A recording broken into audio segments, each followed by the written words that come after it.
Y de Dios descendió fuego del cielo y los consumió, y el diablo que los engañaba fue lanzado en el lago de fuego y azufre, donde estaban la bestia y el falso profeta, y serán atormentados día y noche por los siglos de los siglos. He aquí, hermanos, un terreno en el que se han peleado muchas batallas exegéticas. Apocalipsis 20, y sobre todo los versículos 1 al 10, es un texto que ha generado y continúa generando mucha discusión, sobre todo en lo concerniente a la interpretación que debe dársele a ese reinado de 1000 años, que aparece varias veces en el pasaje. No obstante, nos adelantamos a decir que muchas de las dificultades que encontramos en este texto, no todas, no queremos ser simplistas, pero muchas de las dificultades que encontramos en esta porción de las Escrituras dejan de ser una dificultad si se vislumbran a través del esquema escatológico general presentado por la misma Escritura. Hay una regla de interpretación que tenemos que aplicar al estudiar este pasaje, y es la siguiente: debemos interpretar los pasajes oscuros de la palabra de Dios a la luz de aquellos que están claros. Si seguimos ese método, corremos menos riesgos de extraviarnos en nuestro estudio de las Sagradas Escrituras. El Apocalipsis es un libro en el que aparecen muchos símbolos, y la escena que encontramos en el capítulo 20, los versículos 1 al 10, está cargada de un fuerte simbolismo también, como veremos en un instante. Si tuviésemos únicamente el texto de Apocalipsis 20, y Dios no hubiese revelado nada más en su palabra, nos sería muy difícil, por no decir imposible, interpretar adecuadamente esta porción de las Escrituras. Pero la palabra de Dios no es un acertijo indescifrable. Dios ha dicho muchas cosas claras en su palabra. Y si nos guiamos por esas cosas que están claras, repito, no nos extraviaremos en el camino. Partiendo de esa premisa, me adelanto a decir, hermanos, que una de las interpretaciones más populares que se dan hoy día de este texto no encaja en lo absoluto con el esquema claro y simple de las Escrituras que vimos en unos sermones anteriores en esta misma serie de mensajes. Me refiero a la interpretación que da de este pasaje el premilenialismo dispensacional. Y hago esta aclaración, premilenialismo dispensacional, porque hay un premilenialismo histórico que no es dispensacional. Como vimos en un sermón anterior, el dispensacionalismo es un relativamente novedoso sistema de interpretación cuya enseñanza esencial es que Dios tiene dos pueblos distintos, completamente distintos el uno del otro, Israel y la Iglesia. Y partiendo de esa premisa, el dispensacionalismo ha elaborado todo su sistema de interpretación, no solo en cuanto a la escatología, sino también en cuanto a muchas otras cosas de la palabra de Dios. ¿Y cómo interpretan los dispensacionalistas el pasaje de Apocalipsis 20? ¿Cuál es la teoría del milenio que defienden esta escuela de interpretación bíblica? Bueno, antes de pasar a hacer o a responder esta pregunta, es necesario, hermanos, que yo haga aquí una aclaración. Al pasar juicio sobre el sistema dispensacional, no nos mueve, y Dios nos es testigo, ningún sentimiento de animadversión hacia nuestros hermanos dispensacionalistas. Creemos que dentro de ese movimiento hay hermanos muy piadosos, hermanos que aman profundamente al Señor, hermanos que aman su palabra, hermanos que aman su obra. Así que no nos mueve ningún sentimiento de animadversión. Dios nos libre hacia nuestros hermanos dispensacionalistas. No. Pero creemos también que su forma de interpretar las Escrituras es incorrecta. Y no solo incorrecta, sino también dañina. ¿Cuál es el esquema presentado por los dispensacionalistas en lo tocante al milenio? Bueno, para tener una idea más exacta, permítanme presentar hasta cierto punto brevemente el esquema general que estos intérpretes proponen de lo que nos espera en el futuro, no solo con respecto al milenio, sino con respecto a muchas otras cosas. ¿Qué nos espera en el futuro, según los dispensacionalistas? Bueno, de acuerdo a los dispensacionalistas, cuando Cristo estuvo en la tierra, la primera vez que vino, ofreció al pueblo de Israel el reino que había sido prometido a través de los profetas en el Antiguo Testamento. De haber sido aceptado por su pueblo, Cristo hubiese instaurado un reino terrenal desde el cual gobernaría al mundo entero, teniendo su sede en Jerusalén. Por supuesto, eso ya nos dice de antemano que de haber aceptado el pueblo de Israel el reino que Cristo ofreció, no hubiera habido la cruz del Calvario. Aquí ya tenemos un gran problema. Pero vamos a seguir. Los judíos rechazaron el reino y por lo tanto su inauguración fue pospuesta para un tiempo futuro. Esa posposición dio lugar a la introducción de un elemento nuevo en el programa de Dios, del cual no se había hablado nada en el Antiguo Testamento y a través del cual Dios comenzaría a trabajar a partir de entonces. Ese elemento nuevo es la iglesia. Como ya vimos en un sermón anterior, los dispensacionalistas entienden que la iglesia no aparece en las páginas del Antiguo Testamento, sino que más bien es un paréntesis que interrumpe momentáneamente el plan que Dios tiene con Israel. Uno de los más prominentes teólogos dispensacionalistas, John Walworth, dice lo siguiente al respecto. La era presente, es decir, la era de la iglesia, es un paréntesis o un período de tiempo no predicho en el Antiguo Testamento y que en consecuencia no cumple ni avanza el programa de acontecimientos revelados en las profecías del Antiguo Testamento. Los dispensacionalistas suelen decir que el reloj profético de Dios se paró y que volverá a funcionar de nuevo cuando Dios comience a trabajar de nuevo con la nación de Israel. Este paréntesis o era de la iglesia concluirá con la venida de Cristo. ¿Quién vendrá? Según los dispensacionalistas, en dos partes o fases. Primero, el Señor viene a buscar a su iglesia para sacarla del mundo. El Señor permanece en el aire, no pisa la tierra, saca a su iglesia de aquí. En ese momento ocurre el arrebatamiento de los santos vivos y la resurrección de todos los santos que han muerto, dando inicio así al período de la tribulación. Un tiempo en el que Dios tratará una vez más con el pueblo de Israel como nación. Se reactiva de nuevo el reloj, el programa de Dios para Israel, mientras la iglesia permanece en el cielo con Cristo. Este período de tribulación durará 7 años, y durante ese tiempo muchos judíos se convertirán al Señor, lo mismo que otros no judíos, y serán fieramente perseguidos por el anticristo. Al final de estos 7 años, el Señor vuelve ahora con su iglesia a rescatar a su pueblo. Las fuerzas del mal son vencidas.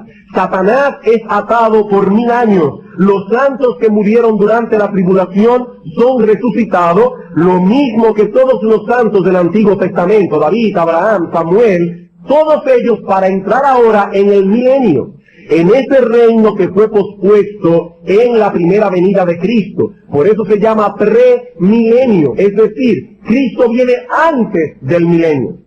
En ese momento que Cristo vuelve ya a pisar sus pies en la tierra, Dios juzga a todos los gentiles, a todas las naciones no judías que pasaron por la tribulación, a ver cuál de ellas entrará, o cuál de esas personas entrará en el milenio y cuál no. ¿Y cuál será la base del juicio? Los dispensacionalistas dicen que la base será la forma en que esos gentiles trataron a los judíos o a cualquier otro creyente durante la tribulación. Esa es la interpretación que ellos le dan al juicio que aparece en Mateo capítulo 25, versículo 31 al 46, donde dice que el Señor apartará las ovejas de los cabritos. Y noten que allí dice, mientras se lo hiciste a uno de estos mis hermanos, a mí me lo hiciste. Entonces ellos dicen, esos hermanos de Cristo son los judíos. Así que la base de ese juicio es cómo trataron esas naciones gentiles a los judíos durante la tribulación, o a los cristianos, o a los creyentes, en general. Los que pasen esa prueba entrarán en el milenio.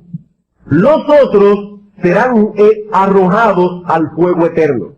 También los israelitas serán juzgados en este momento, porque los dispensacionalistas no creen que todos los judíos se convertirán al Señor, sino la mayoría de ellos. Los rebeldes serán muertos y arrojados al infierno. Los creyentes participarán de las bendiciones del milenio. Israel vendrá a ser durante 1000 años la cabeza de todas las naciones. Hermanos, esto puede sonar un poco complicado. Yo quiero que pongan mucha atención. Los gentiles que entren en el milenio, es decir, aquellos que trataron bien a los judíos, así como los judíos creyentes que estén vivos cuando el Señor vuelva, obviamente entrarán en el milenio con cuerpos naturales, porque ellos habrán estado vivos cuando Cristo vuelva. Entrarán en el milenio con cuerpos no glorificados y tendrán una vida normal, como la de aquí. Se casarán, se darán en casamiento y también morirán. Es decir, que en la tierra, durante los 1000 años, morarán juntos. Por un lado, los santos del Antiguo Testamento, así como los que murieron en la gran tribulación, en cuerpos glorificados, porque esos murieron y van a ser resucitados. Al mismo tiempo que estarán personas en cuerpos no glorificados. O sea que en la tierra va a haber personas en cuerpos glorificados y habrá personas en cuerpos no glorificados. También nos dicen que el templo de Salomón se reconstruirá y que se volverán a ofrecer sacrificios de animales igualitos que en el Antiguo Testamento. No como ofrendas propiciatorias, sino como un recordatorio de la muerte de Cristo. A lo que nos preguntamos, ¿no instituyó ya Cristo un recordatorio en la Santa Cena? Pero ellos dicen, no, de todas maneras volverán a hacerse los sacrificios otra vez. Y mientras tanto, ¿qué ocurrirá con los cristianos? Es decir, con aquellos que se convirtieron en esta era durante el milenio. ¿Dónde pasarán el milenio?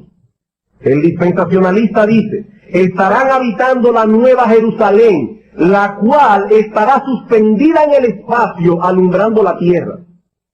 O sea, traten de imaginar la escena. Aquí está la tierra, la nueva Jerusalén descenderá, pero como dice Pentecostés, ahí no dice que llegará, simplemente dice que descenderá. Se quedará flotando en el espacio, alumbrando la tierra.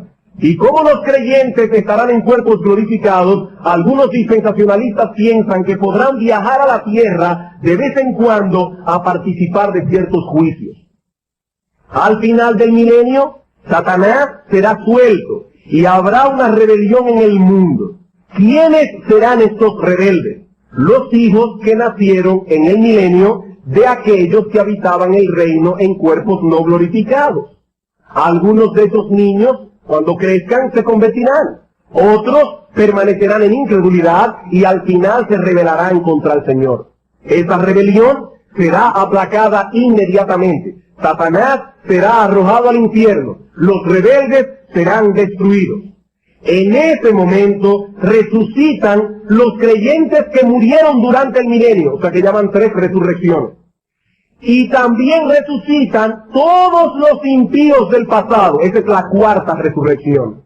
Es ahí cuando viene el juicio final, que es también el 4º juicio. Todos los impíos serán condenados y arrojados en el infierno.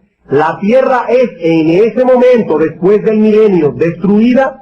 Dios creará un cielo nuevo y una tierra nueva. La nueva Jerusalén finalmente descenderá sobre la nueva tierra, donde los santos vivirán por toda la eternidad, aunque en 2 grupos separados el uno del otro. Aún en la eternidad, los santos del Antiguo Testamento, así como los redimidos durante la tribulación y el milenio, estarán separados de los redimidos de la era de la iglesia. Israel y la iglesia permanecerán separados por toda la eternidad. Hermanos, no tenemos tiempo en el día de hoy para rebatir cada detalle de este esquema escatológico. Recomiendo el análisis que hace Antonio Joquema en su libro La Biblia y el Futuro, en el cual dedica 3 capítulos al tema del milenio. Pero al menos quisiera plantear una interrogante en base al material que hemos presentado previamente en nuestros sermones. La interrogante es esta: hermanos, y vuelvo y aclaro, yo no estoy siendo irónico con lo que estoy presentando. De ninguna manera, estoy simplemente diciendo qué es lo que estos hermanos creen. No olviden, nosotros éramos dispensacionalistas. Yo comencé mi preparación teológica en un seminario dispensacionalista. Conozco el dispensacionalismo desde dentro, no desde fuera. No estamos haciendo una caricatura del sistema dispensacional. La pregunta que hago es la siguiente: ¿dónde encajamos ese reino de 1000 años? ¿En este siglo o en el venidero? ¿Dónde encaja ese reino?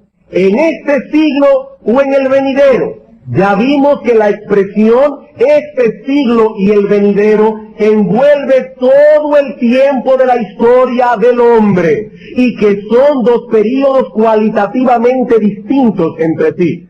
Vamos una vez más al Evangelio de Lucas, capítulo 20, un texto clave con respecto a esta expresión, este siglo y el venidero. Apocalipsis, capítulo 20. Versículos 34 al 36. Perdón, Lucas, capítulo 20.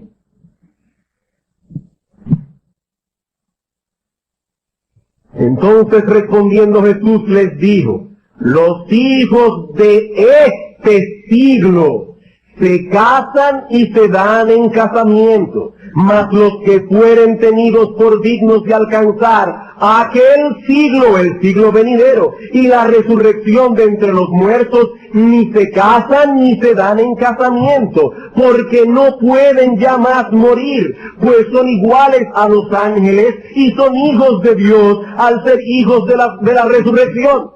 Todos los que alcancen aquel siglo serán hijos de Dios. Allí no habrá impíos. Y todos estarán en cuerpos glorificados. Todos serán hijos de la resurrección. El milenio no puede pertenecer a este siglo porque, como hemos visto, los dispensacionalistas lo sitúan luego de la resurrección de los creyentes. Pero tampoco puede pertenecer al siglo venidero porque allí habrán personas, según los dispensacionalistas, en cuerpos naturales, en cuerpos no glorificados. De hecho, nos dicen que aún habrán impíos que se rebelarán contra el Señor. Y dice el Señor aquí en este texto que todos los que alcancen aquel siglo serán hijos de Dios, estarán en cuerpos glorificados. ¿Dónde, hermanos, encajamos el milenio? ¿En este siglo o en el venidero? Mateo capítulo 25. He aquí el texto que los dispensacionalistas usan para hablar del juicio en el que se determinará quiénes entrarán al milenio. Pero hermanos, veamos lo que dice este texto. En primer lugar establece que ese juicio se llevará a cabo cuando Cristo vuelva, versículo 31. Cuando el Hijo del Hombre venga en su gloria y todos los santos ángeles con él, entonces se sentará en su trono de gloria para juzgar al mundo. ¿Y cuál será el veredicto de ese juicio? Versículo 46. Irán estos al castigo eterno y los justos no a un milenio, no a un reino de 1000 años. Dice aquí: los justos entrarán a la vida eterna. Es exactamente el mismo esquema que vimos en Marcos capítulo 10, versículo 30, donde dice que en la vida venidera, en el siglo venidero, heredaremos la vida eterna, no un reino de 1000 años. Primera a los Corintios capítulo 15, versículo 23 al 24.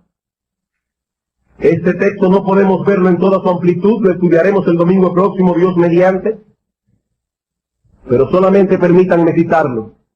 Primera a los Corintios capítulo 15, versículos 23 al 24. Hablando del programa de Dios para la resurrección de los muertos, dice el apóstol Pablo: cada uno resucitará, en la idea, en su debido orden. Cristo las primicias. luego los que son de Cristo en su venida, y luego el fin. ¿Cuál es el esquema? En primer lugar, luego primero Cristo, luego los que son de Cristo en su venida, y luego el fin, cuando entregue el reino al Dios y Padre, cuando haya suprimido todo dominio, toda autoridad y potencia. ¿Dónde, hermanos, encajamos un reino de 1000 años entre la resurrección de los que son de Cristo y el fin? Hechos capítulo 3. Los dispensacionalistas dicen que el cielo nuevo y la tierra nueva será instaurado luego del milenio. ¿Qué nos enseñan las Escrituras? Hechos capítulo 3, versículo 19. Así que arrepentíos y convertíos para que sean borrados vuestros pecados, para que venga de la presencia del Señor tiempos de refrigerio, y Él envíe a Jesucristo, que os fue antes anunciado, a quien de cierto es necesario que el cielo reciba hasta los tiempos de la restauración de todas las cosas de que habló Dios por boca de sus santos profetas que han sido desde tiempos antiguos. ¿Cuándo se cumplirán, hermanos, todas las promesas dadas por los profetas del Antiguo Testamento? ¿Cuándo será la restauración de todas las cosas? Pedro dice, cuando nuestro Señor Jesucristo vuelva. El cielo debe retener a Cristo hasta que llegue ese momento. Cuando Cristo vuelva, será la restauración de todas las cosas y el cumplimiento de todas aquellas promesas que encontramos en profecías como Isaías capítulo 65, morará el lobo con el cordero, un niño manejará una serpiente de áspid, etcétera, etcétera. Y si todavía hay alguna duda, segunda de Pedro capítulo 3. El tema central de este capítulo es la segunda venida de Cristo. Dicen los versículos 3 y 4 que en los postreros tiempos vendrán burladores, andando según su propia concupiscencia y diciendo, ¿dónde está la promesa de su advenimiento? Y hablando de eso, del advenimiento de Cristo, dice en el versículo 10, pero el día del Señor, el día de la venida del Señor, vendrá como ladrón en la noche, en el cual los cielos pasarán con gran estruendo, y los elementos ardiendo serán deshechos, y la tierra y las obras que en ella hay serán quemadas. Puesto que todas estas cosas han de ser deshechas, ¿cómo no debéis vosotros andar en santa y piadosa manera de vivir, esperando y apresurándoos para la venida del día de Dios, en el cual los cielos encendiéndose serán deshechos, y los elementos siendo quemados se fundirán? Pero nosotros esperamos según sus promesas cielos nuevos y tierra nueva, en los cuales mora la justicia. El apóstol Pedro conecta en un mismo pasaje la venida del Señor. Pasarán los cielos y la tierra, cielo nuevo y tierra nueva. ¿Dónde encajamos en esos textos el milenio de los dispensacionalistas? Sencillamente, hermanos, no encaja. No encaja. En su esfuerzo por sostener su novedosa y singular doctrina de dos pueblos de Dios completamente distintos, Israel y la Iglesia, el dispensacionalismo se ha visto obligado a desarrollar un complicado y artificioso sistema escatológico. Hermanos, debemos insistir en que las Escrituras deben interpretarse de acuerdo a la metodología que emplearon Cristo y los apóstoles. Los evangelios y las epístolas deben ser nuestro punto de partida, no solo para interpretar el Antiguo Testamento, sino también el Apocalipsis. Si lo hacemos así, veremos cómo todas las cosas caen en su lugar. Espero que podamos a partir de hoy acercarnos al estudio de este pasaje, Apocalipsis 20, el cual, si el Señor lo permite, estudiaremos en 3 partes. Primero los versículos 1 al 3, luego los versículos 4 al 6, y luego los versículos 7 al 10. Ese es mi plan, presentar 3 sermones de Apocalipsis 20, 1 al 10. Y espero que podamos dejar que las Escrituras se interpreten a sí mismas. Hermanos, los prejuicios no se eliminan fácilmente, y lo digo por experiencia personal. Puedo decirles que un servidor, y darlo como testimonio, me tomó años de estudios de la palabra de Dios para poder quitar de mi mente lo que yo había aprendido desde que me convertí en una iglesia dispensacionalista. Los prejuicios no se eliminan fácilmente. Fue un trauma para mí poder enfrentarme con las Escrituras y decir, Señor, tengo que ver esto con honestidad. ¿Qué es lo que tú enseñas en tu palabra? Y yo les pido, hermanos, que tengamos ese mismo corazón abierto. Habiendo introducido no muy brevemente nuestro tema, comencemos ahora con el estudio de Apocalipsis 20, centrando nuestra atención en los primeros 3 versículos del capítulo. Voy a leer una vez más. Dice aquí, vi a un ángel que descendía del cielo con la llave del abismo y una gran cadena en la mano, y prendió al dragón, la serpiente antigua que es el diablo y Satanás, y lo ató por 1000 años, y lo arrojó al abismo, y lo encerró, y puso su sello sobre él, para que no engañase más a las naciones, hasta que fuesen cumplidos 1000 años, y después de esto debe ser desatado por un poco de tiempo. Vamos a estudiar este pasaje haciéndole 3 preguntas. Primera pregunta, ¿cuándo fue atado Satanás? Segunda pregunta, ¿por cuánto tiempo fue atado? Tercera pregunta, ¿con qué propósito fue atado?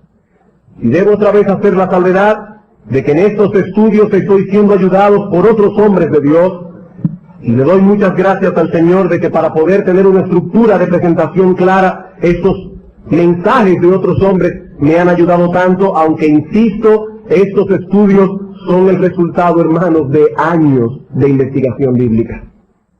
Hermanos, ¿cuándo fue atado Satanás?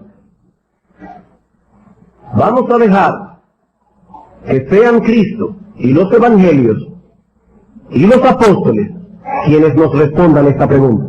No vamos a partir de ningún esquema preconcebido. Hermanos, ¿qué dice Cristo? ¿Qué dicen los apóstoles acerca de esto? Mateo capítulo 12, versículo 22.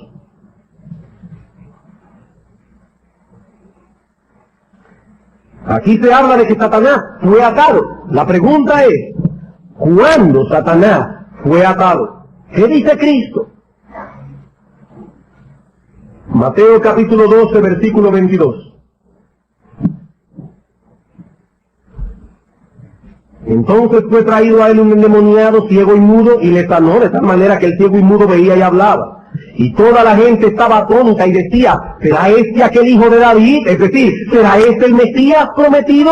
Más los fariseos, al oírlo decían, este no echa fuera a los demonios, sino por Belcebú, príncipe de los demonios. Sabiendo Jesús los pensamientos de ellos, les dijo, todo reino dividido contra sí mismo es asolado, y toda ciudad o casa dividida contra sí misma no permanecerá. Y si Satanás echa fuera a Satanás, contra sí mismo está dividido. ¿Cómo pues permanecerá tu reino? Y si yo echo fuera a los demonios por Belcebú, ¿por quién los echan vuestros hijos? Por tanto, ellos serán vuestros jueces. Pero si yo por el Espíritu de Dios echo fuera a los demonios, ciertamente ha llegado a vosotros el reino de Dios. Porque ¿cómo puede alguno entrar en la casa del hombre fuerte y saquear sus bienes si primero no le ata? Y entonces podrá saquear su casa. ¿Qué dice Cristo aquí? El Señor está diciendo, si yo estoy echando fuera a los demonios en este lugar que es donde Satanás es el Dios de este siglo, ¿qué quiere decir eso? Que el reino de Dios ha llegado, que el hombre fuerte ha sido atado y que ahora su casa está siendo saqueada. Porque ¿cómo puede uno saquear la casa del hombre fuerte si primero no le ata? Lucas capítulo 10. Versículo 17 al 19.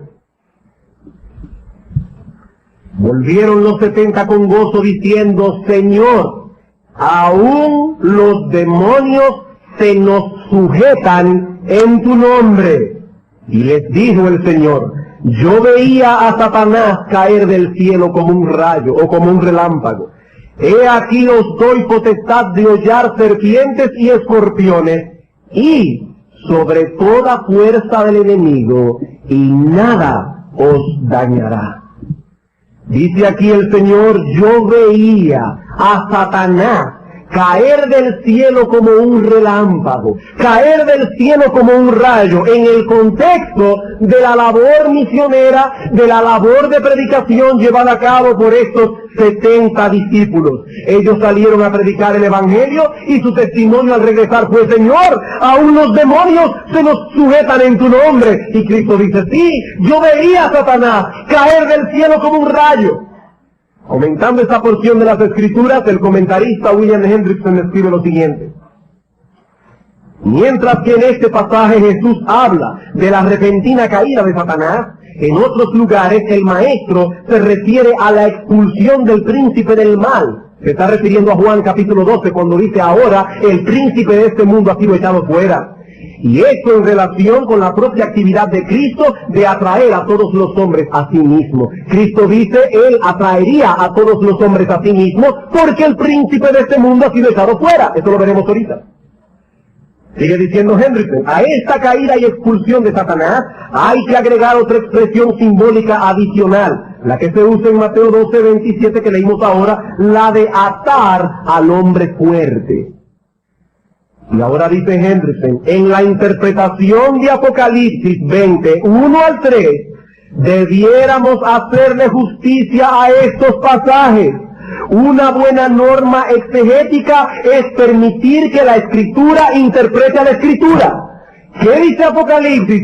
Satanás fue atado. ¿Qué dice Cristo en Mateo capítulo 12? He atado al hombre fuerte. Los demonios se sujetan en el nombre de Cristo. Lucas capítulo 11, versículo 17 al 22. Este es el texto paralelo al de Mateo 12.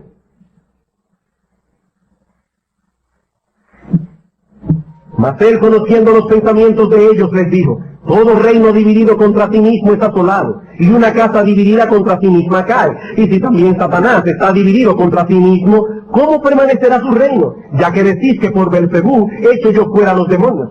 Pues, si yo echo fuera a los demonios por Belcebú, vuestros hijos ¿por quién los echan? Por tanto ellos serán vuestros jueces. Mas, si por el dedo de Dios echo yo fuera a los demonios, ciertamente el reino de Dios ha llegado a vosotros. Cuando el hombre fuerte armado guarda su palacio, en paz está lo que posee. Pero cuando viene otro más fuerte que él y le vence, le quita todas sus armas en que confiaba y reparte el botín.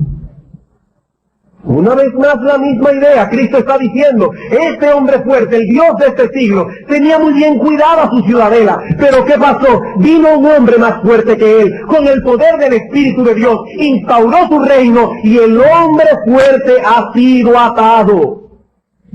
Juan capítulo 12. Juan capítulo 12. Vamos a ver el contexto en los versículos 20 al 21. Había ciertos griegos entre los que habían subido a adorar a la fiesta. Estos seguramente eran prosélitos griegos que se habían pasado al judaísmo. Estos pues se acercaron a Felipe, que era de Betsaida de Galilea, y le rogaron diciendo: Señor, quisiéramos ver a Jesús. Es en el contexto de estos griegos pidiendo una audiencia con Jesús que el Señor dice ahora en el versículo 30. Respondió Jesús y dijo: no ha venido esta voz por causa mía, sino por causa de vosotros. Ahora es el juicio de este mundo. Ahora el príncipe de este mundo será echado fuera. Y yo, si fuere levantado de la tierra, a todos atraeré a mí mismo. El hombre fuerte ha sido atado. Dice aquí: el príncipe de este mundo ha sido echado fuera, y consecuentemente, lo mismo que dice Mateo, ahora podremos saquear su casa. Dice Cristo: a todos atraeré a mí mismo. Es decir, tanto griegos como judíos. A todos atraeré a mí mismo. Este, dice Cristo, será uno de los resultados de su obra redentora en la cruz del Calvario. ¿Cómo será esto posible? Porque el príncipe de este mundo ha sido echado fuera. Colosenses capítulo 2. Hermanos, no se adelanten. Yo sé que algunos deben estar pensando, ¿y usted dice que Satanás está atado? Hermanos, vamos a llegar ahí, hermanos, no se apresure. Lo primero que tenemos que establecer es, ¿está atado o no está atado? ¿Qué es lo que dice la Biblia? Colosenses capítulo 2, versículo 15. Dice que cuando el Señor murió en la cruz del Calvario, despojó a los principados y a las potestades y los exhibió públicamente, triunfando sobre ellos en la cruz. ¿Cuándo sucedió eso? ¿En un futuro reino milenial? No. Cuando Cristo triunfó sobre ellos en la cruz, los despojó, dice Pablo. Hebreos capítulo 2, versículos 14 y 15. Así que, por cuanto los hijos participaron de carne y sangre, él también participó de lo mismo. ¿Para qué? Para destruir por medio de la muerte al que tenía al imperio de la muerte, esto es, al diablo, y librar, aquí está lo importante, y librar a todos los que por el temor de la muerte estaban durante toda la vida sujetos a servidumbre. Hermanos, guarden esto en su archivo mental. ¿Qué dice el apóstol autor de los Hebreos aquí? Dice que cuando Cristo murió, por medio de su muerte destruyó al que tenía el imperio de la muerte. Ahora bien, la palabra griega que usa el apóstol aquí es katargeo, una palabra compuesta de dos palabras. Kata, que significa abajo, ergo, que significa obrar. Esa palabra no significa destruir como una cosa que dejó de existir. Esa palabra significa reducir a la impotencia.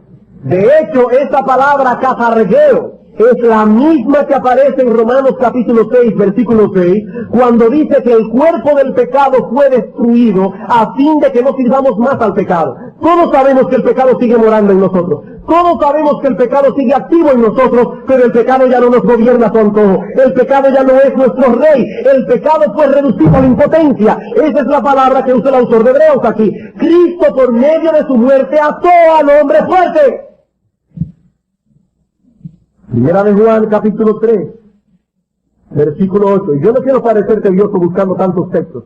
Lo que quiero es probar, hermanos, y amarrar nuestras conciencias, que yo no estoy haciendo todo un sistema basado en un texto oscuro de las Escrituras.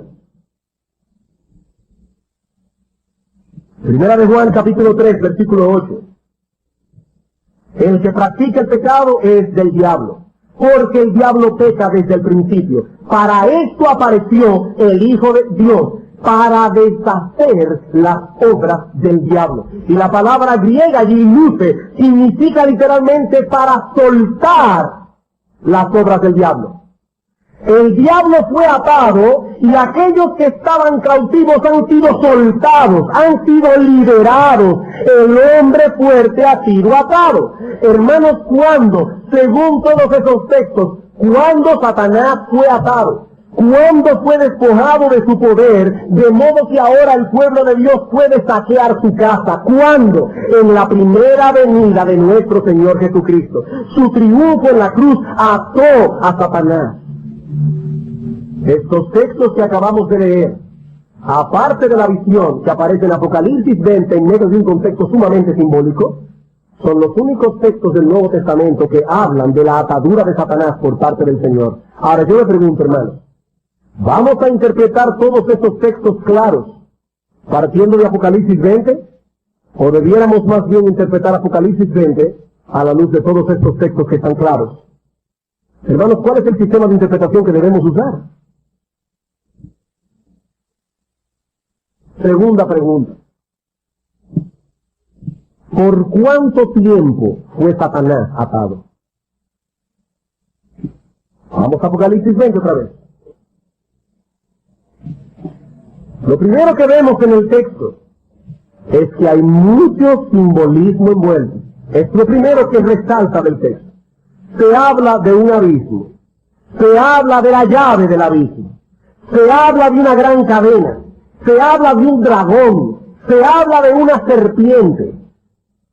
Y al menos en unas cosas, en esto que voy a decir ahora, todos los intérpretes estamos de acuerdo. Amilenialistas, premilenialistas, postmilenialistas, todos están de acuerdo en que no se trata de un dragón literal, ni de una serpiente literal, ni de una cadena literal. Todos están de acuerdo en eso. Todos dicen, no, esto es simbólico. Es un dragón simbólico que fue atado con una cadena simbólica que fue echado en un abismo simbólico.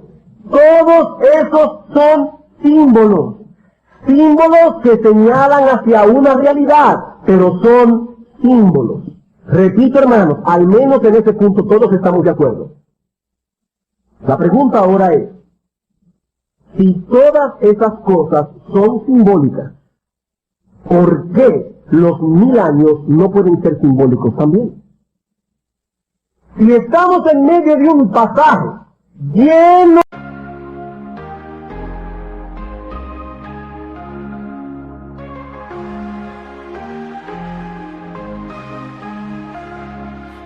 silence, I hear your voice, whispers of forever, a heartfelt choice, to love without limits, to give without shame.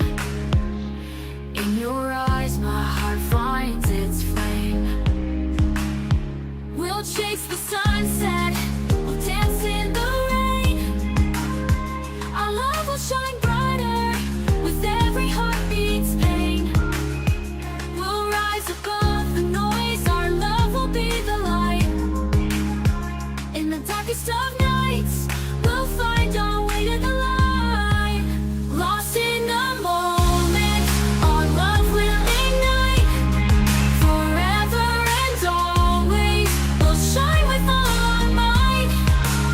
In your loving arms, I find my peace of mind. With you my heart beats in perfect time. Your touch is my solace, my guiding star.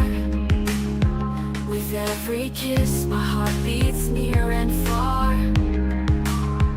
In your loving eyes I see my future bright.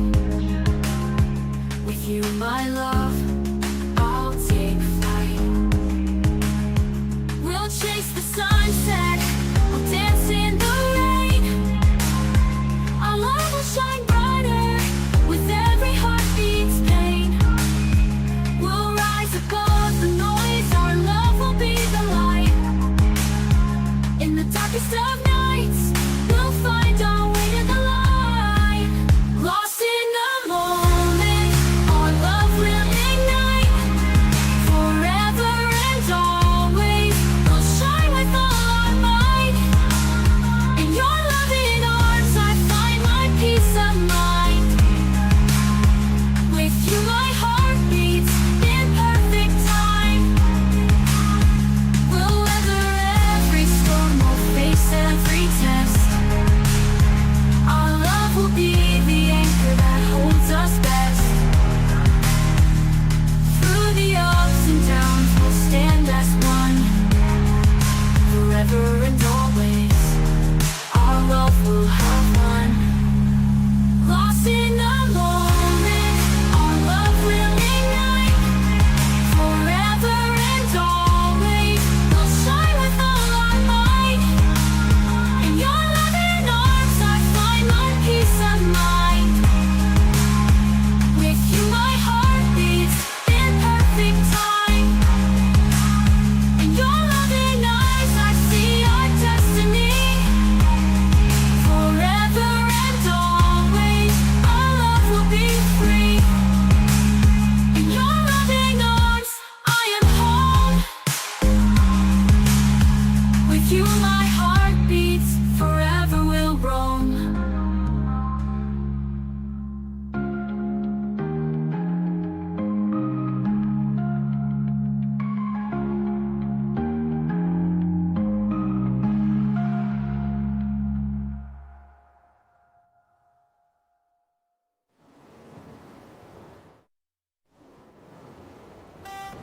de símbolos. ¿Por qué tenemos que interpretar literalmente esos 1000 años? Como alguien ha dicho muy acertadamente, si la prisión debe ser interpretada simbólicamente, ¿por qué no ha de ser interpretada también simbólicamente la sentencia de prisión? La prisión es simbólica. ¿Y por qué la sentencia de prisión no puede ser simbólica también? Hermanos, no es apropiado en un pasaje lleno de símbolos como este, en medio de un libro también lleno de símbolos, interpretar un número de manera literal, sobre todo cuando ese número contradeciría muchos textos que sí están claros y que enseñan que eso está ocurriendo ahora. No, hermanos, eso es partir de lo oscuro para lo claro, y debemos ir de lo claro a lo oscuro. Cristo dijo, Satanás fue atado. Sus discípulos enseñaron lo mismo. ¿Por qué empeñarnos en interpretar esto de otra manera solo para que encaje en un esquema preconcebido? No existe en toda la Escritura, ni en el Antiguo Testamento, ni en el Nuevo Testamento, un solo pasaje, aparte de Apocalipsis 20, que hable de un reino de 1000 años. Hermanos, eso no existe en todas las Escrituras. Un solo versículo, un solo pasaje que hable de un reino de 1000 años. No hay un solo texto claro, aparte de Apocalipsis 20, que en un lenguaje simple, llano, no simbólico, hable de un reino de 1000 años de duración.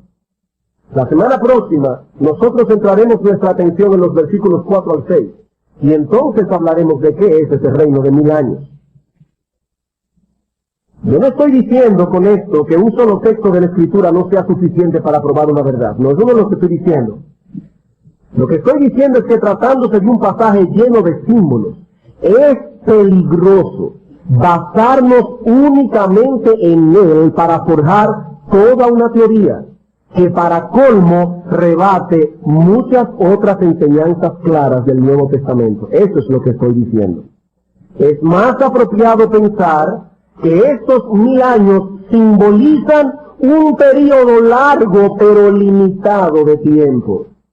Un periodo que comenzó con la primera venida de Cristo y que quedó sellado con su victoria en la cruz del Calvario. ¿Qué dice el autor de Hebreos? Cristo, por medio de la muerte, redujo a la impotencia al que tenía el imperio de la muerte. ¿Para qué? Para librar a todos aquellos que durante toda su vida estaban sujetos a servidumbre. Pero pastor, ¿dice usted que Satanás está atado en este momento? ¿Cómo explica tanta maldad en nuestro mundo? ¿Cómo es posible que Satanás esté atado si este mundo va de mal en peor? Para responder esta pregunta debemos pasar a nuestro tercer encabezado y responder una pregunta previa. ¿Con qué propósito fue atado Satanás? ¿De qué está hablando el texto cuando dice que Satanás fue atado? Ya vimos cuándo fue atado, ya vimos por cuánto tiempo fue atado, un tiempo largo pero limitado. Tercero, ¿con qué propósito? Vamos al texto, hermanos, Apocalipsis 20. Versículo 3.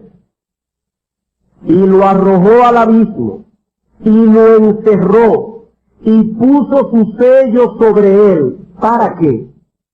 Aquí está la clave, hermanos, del texto.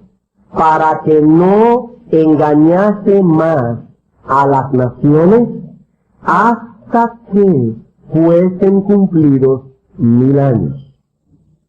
Hermanos, ¿con qué propósito fue atado Satanás? El texto dice, para que no engañase más a las naciones. Ya vimos que Satanás fue atado en la primera venida de Cristo. Y aquí se nos revela el propósito, para que no continúe engañando las naciones. ¿Y eso qué significa? Antes de la venida del Señor, los gentiles se encontraban sumidos en densas tinieblas, ya que solo Israel tenía la luz de la revelación bíblica. Satanás tenía a los gentiles en sus manos. La luz del Evangelio, la luz de la revelación de Dios no había llegado a ellos. Hechos capítulo 14.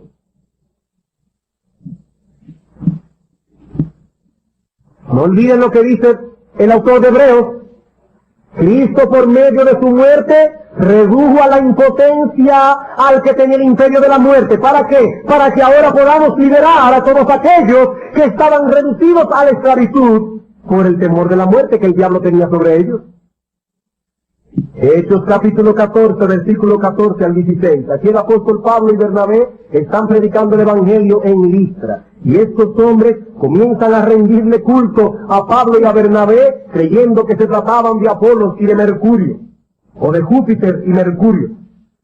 Dice aquí en el versículo 14, y cuando lo oyeron, los apóstoles Bernabé y Pablo rasgaron sus ropas y se lanzaron entre la multitud dando voces y diciendo: varones hermanos, ¿por qué hacéis esto? Nosotros también somos hombres semejantes a vosotros, y os anunciamos que de estas vanidades os convirtáis al Dios vivo que hizo el cielo y la tierra, el mar y todo lo que en ellos hay. Y ahora noten, en las edades pasadas, antes de la venida del Señor, Él ha dejado a todas las gentes andar en sus propios caminos. ¿Qué están diciendo Pablo y Bernabé? La venida de Cristo, previo a la venida de Cristo, las naciones fueron engañadas, yendo por sus propios caminos. Ellos no tenían la revelación de la voluntad de Dios, como el pueblo de Israel tenía, pero con la venida del Señor esta situación cambió radicalmente. Pablo está diciendo, personas que están aquí, amigos, eso era en las edades pasadas, que Dios dejó a los hombres andar en sus propios caminos, pero ahora no es así. Hechos capítulo 17, versículo 30, aquí está más claro. Predicando a los atenienses, también gentiles. Pero Dios, habiendo pasado por alto los tiempos de esta ignorancia, ahora, en este tiempo, en esta era, en esta dispensación, o el nombre que usted quiera ponerle, ahora manda a todos los hombres en todo lugar que se arrepientan. Antes era solo Israel, pero ahora Dios manda a todos los hombres en todo lugar que se arrepientan. ¿Significa esto que las personas del pasado no judías no se arrepintieron? ¿Que en el Antiguo Testamento no hubo gentiles arrepentidos? No. En el Antiguo Testamento vemos que algunos individuos gentiles vinieron al arrepentimiento. Ahí está el caso de Job, el caso de Rahab, el caso de Ruth, el caso de los ninivitas del tiempo de Jonás. Pero no dejan de ser unas pocas excepciones. Con la llegada de Cristo y la expansión del Evangelio, esas naciones que antes estaban a merced de Satanás, ahora han recibido la luz. Y Satanás ha sido restringido para que no pueda impedir el avance de esa luz en el mundo. Es en ese sentido, hermanos, que Satanás ha sido atado. Es para que no engañe más a las naciones. Mateo capítulo 4, versículo 12 al 16. Cuando Jesús oyó que Juan estaba preso, volvió a Galilea, y dejando a Nazaret, vino y habitó en Capernaum, ciudad marítima, en la región de Zabulón y de Neftalí, para que se cumpliese lo dicho por el profeta Isaías cuando dijo: tierra de Zabulón, tierra de Neftalí, camino del mar, al otro lado del Jordán, Galilea de los gentiles. El pueblo asentado en tinieblas vio una gran luz, y a los asentados en región de sombra de muerte, luz les resplandeció. ¿Para qué fue Satanás reducido a la impotencia, dice Hebreos? Para librar a los que estaban atados por el temor a la muerte. ¿Qué dice el texto aquí? Dice que ese pueblo gentil, no judío, asentado en tinieblas, asentado en región de sombra de muerte, vio una gran luz, una gran luz. Es interesante notar que la atadura de Satanás de la que habla el Señor en los Evangelios, y más específicamente en Lucas 10, es conectada precisamente con la empresa misionera de los discípulos. Una cosa está conectada con la otra. Esa empresa misionera de los 70 fueron los primeros pasos de una empresa misionera más amplia luego de la ascensión de nuestro Señor Jesucristo. En el pasaje de Lucas 10 vemos que el Señor asegura a sus discípulos que tendrían poder sobre toda fuerza del enemigo. Lucas 10-19. Ellos necesitarían ese poder para llevar adelante el mensaje del Evangelio en medio de tanta oposición.